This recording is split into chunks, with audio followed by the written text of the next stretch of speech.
Bonjour, je suis Jérôme Effred, ludodida, je suis professeur des écoles. Ma mission, ton plaisir d'apprendre. Aujourd'hui, je te présente mon top jeu de société pour travailler la mémoire, que ce soit à l'école ou en dehors.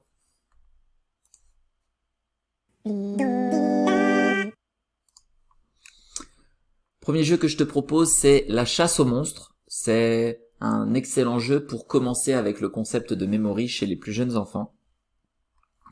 On a dans ce jeu une pile de cartes avec des enfants au lit, et au dos de ces cartes se trouvent des monstres qui vont venir sortir de sous le lit, entre guillemets. Et ces monstres, on va chercher à les faire fuir et à les renvoyer au placard.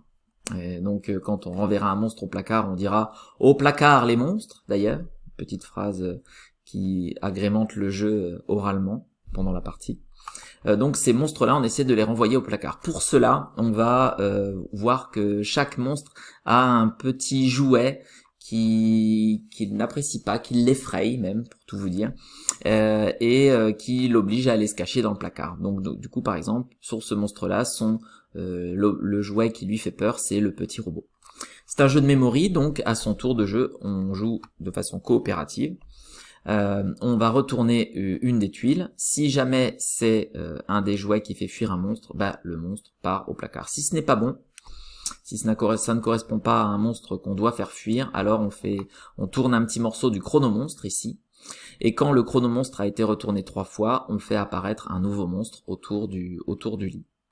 Et voilà, le but du jeu, c'est de renvoyer tous les monstres au placard, sans jamais se retrouver complètement assailli, à savoir avoir 4 monstres autour du lit, et avoir un 5e qui devra apparaître, et à ce moment-là, on a perdu tous ensemble. Il y a plus de tuiles que ce qu'on peut voir sur l'image ici, pour information. Et puis il y a 2 petites tuiles spéciales qui viennent pimenter un petit peu la partie, et puis apporter pour une d'entre elles un mélange au niveau des tuiles. Donc voilà, un premier memory très joliment édité, sympathique à jouer avec son jeune enfant, si tant est qu'il ait eu une première approche du concept de monstre, peut-être c'est pas la peine de créer une peur particulière par rapport au monstre qui serait sous un lit si l'enfant n'a pas abordé encore la question. Enfin voilà. Ensuite, on a un classique qui s'appelle Pique-Plume, du jeu de mémoire, memory. On va ici incarner chacun une petite poule qui va se déplacer sur une piste. Et pour avancer de case en case, à chaque fois, il va falloir venir retourner une tuile hexagonale. Si on retourne la bonne tuile hexagonale, c'est-à-dire celle qui correspond au dessin de la prochaine tuile œuf sur laquelle on doit avancer, alors on avance. On retourne la tuile hexagonale, et puis on essaye ensuite de trouver la tuile hexagonale sur laquelle il y a les fleurs, ici par exemple. Et si on la trouve, on avance encore, etc. Si on se trompe, on s'arrête, et c'est au tour du joueur suivant. Si en avançant comme ça, on arrive à sauter par-dessus un joueur, donc en avançant comme ça, on lui pique une plume qu'on vient mettre sur sa croupe, et je crois que le but du jeu, c'est d'avoir volé 3 plumes pour être le gagnant du jeu, me semble-t-il, ou voler toutes les plumes des autres joueurs, je ne sais plus exactement, mais en tout cas, c'est comme ça que ça se termine, et donc un petit jeu de mémoire qui change un petit peu du memory classique et qui est assez sympathique à jouer avec les plus jeunes enfants.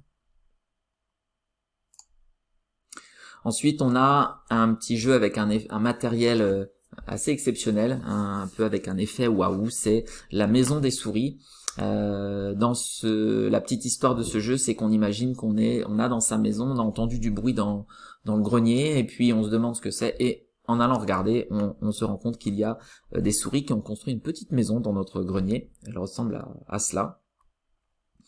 Et puis elles nous ont piqué ces petites souris des petits objets dans la maison, des clés, des boutons, des fraises, des timbres-poste, pour se fabriquer différents objets dans leur maison. Voilà, donc les objets sont un certain nombre d'objets selon le niveau, il y a plusieurs niveaux de difficulté, un certain nombre d'objets sont cachés dans la maison des souris par le petit trou qui est ici. Là, ce couvercle ici vient, donc la boîte sert de matériel au jeu, sert de support au jeu, donc le couvercle ici va venir recouvrir la maison, venir la cacher. Et il y a des petites fentes ici, là, on peut voir là, sur la boîte, qui sont des petites fenêtres par lesquelles on va pouvoir venir observer dans la maison pour repérer les choses qui ont été volées et voir où est-ce qu'elles ont été placées dans la maison des souris. On a pour cela une petite lumière qu'on va venir fixer dans le trou ici, qui va nous permettre d'éclairer la scène du crime, entre guillemets, pendant une trentaine de secondes. Donc on observe tous ensemble, et puis on essaye de se souvenir, de récupérer un maximum d'informations de où sont cachés les petits objets dans la maison des souris. Et une fois qu'on a fait ça, on va répondre à un certain nombre de questions. Voilà, donc un jeu de mémorisation original au matériel très très sympathique, avec une petite histoire qui va bien avec. Voilà, une belle réussite que ce jeu-là. Mon jeu de memory dans un format dans un format de memory un peu plus classique, à savoir je retourne 2 tuiles et puis si c'est les deux mêmes je rejoue, et puis si ce ne sont pas les deux mêmes c'est toujours 2 joueurs suivants. Gigamon, la chasse au Gigamon, c'est cela. Mais la valeur ajoutée, et qui en fait mon jeu de memory préféré, c'est que, eh bien, quand on retourne 2 petits bonhommes de la même, qui sont identiques, on va déclencher un petit pouvoir qui va permettre de dynamiser le jeu, faire qu'il soit moins monotone et plus agréable à jouer avec son enfant, donc pour l'enfant et aussi pour l'adulte qui doit faire la partie avec son enfant. Les petits pouvoirs, ça peut être des choses comme piocher une tuile supplémentaire dans la pile, aller éliminer un petit bonhomme chez l'adversaire, regarder des tuiles sans que les autres puissent le voir pour préparer son tour suivant, faire des échanges de tuiles, bloquer certaines tuiles, des choses comme ça. Pourquoi on fait tout ça? Pour en fait essayer de récupérer ce qu'on appelle des gigamon, puisque ça s'appelle la chasse aux gigamon. Comment on fait pour cela? Quand on a récupéré 3 éléments identiques, ils permettent d'obtenir le gigamon correspondant. Donc si je récupère 3 éléments un peu en rapport avec l'herbe, je vais récupérer le gigamon des plantes. Et voilà, par exemple 3 gigamon récupérés chez soi, et c'est gagné.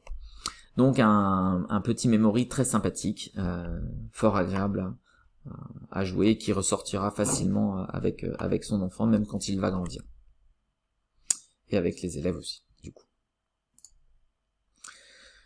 Pour les un petit peu plus grands, un jeu qui a fait grand bruit c'est l'année dernière et puis cette année encore, c'est Trio.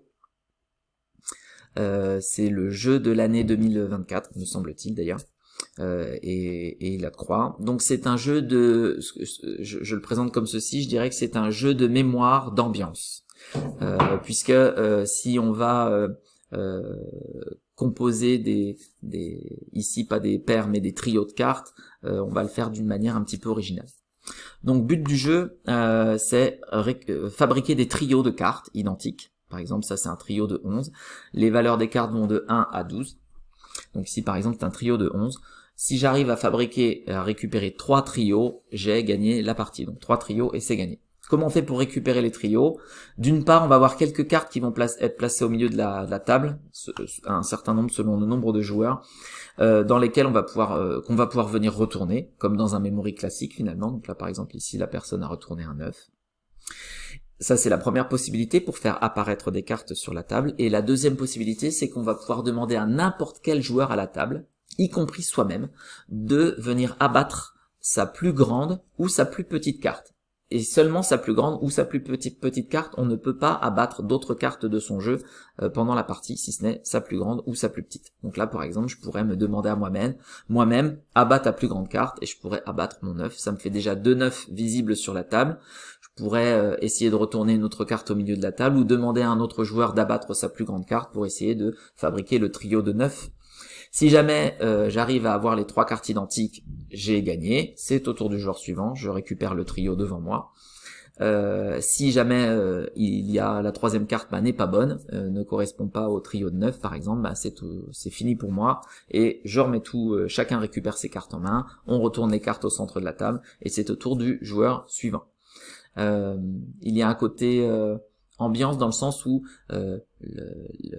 la tête que vont faire les joueurs quand on leur pose des questions, ou qu'on ne leur pose pas des questions, quand il y a des cartes qui sont dévoilées, ça va faire partie intégrante du jeu, et ça donne un côté vraiment sympathique, vraiment amusant à ce jeu-là, une petite valeur supplémentaire par rapport à un memory classique, et c'est ce qui fait d'ailleurs le succès de ce jeu, qui est très épuré, très simple, mais qui fonctionne diablement bien. Voilà. Un autre jeu sympa pour travailler la mémoire, mais d'une autre manière, c'est la gamme Storybox. Alors il y a plusieurs boîtes. Pour ce qui concerne les jeunes enfants, il y a pour l'instant la boîte Rêve et Cauchemar et la boîte Aventure. Dans ce jeu, on va donc trouver des cartes uniques, un ensemble de cartes uniques. Chacun des joueurs va se voir attribuer quelques cartes en main. Puis il y aura aussi une pioche disponible pour les joueurs. On va construire ensemble une histoire avec les images qui sont piochées. Donc par exemple, si je suis dans Aventure, eh bien le premier joueur va poser par exemple sur la pile une banane et dire j'ai glissé sur une banane. Juste avant un autre joueur va poser un pont suspendu et dire j'ai glissé sur une banane et puis ça m'a fait découvrir en contrebas en tombant un pont suspendu que j'ai emprunté. Le joueur suivant va dire il va poser une carte et une des cartes de sa main va dire un joueur va poser une carte de sa main parce qu'il n'y a pas d'ordre il n'y a pas de tour de jeu dans ce jeu-là, chacun peut poser des cartes comme il veut. Donc un autre joueur va dire je me suis mis à courir comme un fou sur le pont suspendu. Puis pourquoi j'ai couru comme ça, le suivant va l'expliquer en posant un volcan. Un autre joueur va poser un volcan pour dire parce qu'il y avait un volcan en éruption. Et donc comme ça, on construit ensemble une histoire. Plus l'histoire est cohérente, plus ça va faciliter, plus il y a du lien entre les différentes images, plus ça va faciliter l'étape suivante, qui va engager la mémoire pour le coup, puisque toutes ces cartes-là, on va reconstituer, on va en faire une pile, qu'on va retourner, et tous les joueurs à tour de rôle vont devoir retrouver les cartes qui ont constitué l'histoire en commençant par la première et puis en avançant comme ça progressivement. Quand on trouve, on marque des points. Quand on se trompe, on perd des points. Et puis voilà, tout simplement. Simple, efficace. Il peut avoir ce jeu un intérêt aussi dans la production orale, puisque on essaye de construire du lien entre les images, donc ça participe de la création d'histoire finalement dans les compétences qu'on travaille. Maintenant, les enfants et même les adultes ont parfois du mal à créer une histoire globalement cohérente. Ils vont pouvoir créer du lien entre deux images, mais souvent c'est difficile pour eux de d'avoir une trame un peu plus poussée, un peu plus liante. Donc voilà, mais ce jeu pourrait aller jusqu'à travailler la production orale et la création d'histoires cohérentes aussi. Même si c'est pas évident d'en arriver jusque là. En tout cas, pour travailler la mémoire, c'est un jeu très très sympathique et c'est un agréable moment à vivre ensemble.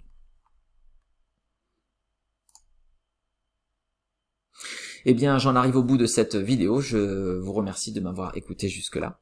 Pour me remercier, vous pouvez dépuncher un pouce, dépuncher une cloche, dépuncher le bouton abonnement, ou encore vous pouvez vous rendre sur ma boutique en ligne, dont je vous mets le lien ci-dessous pour vous procurer ces jeux ou bien d'autres. Voilà. Maintenant, à toi de jouer.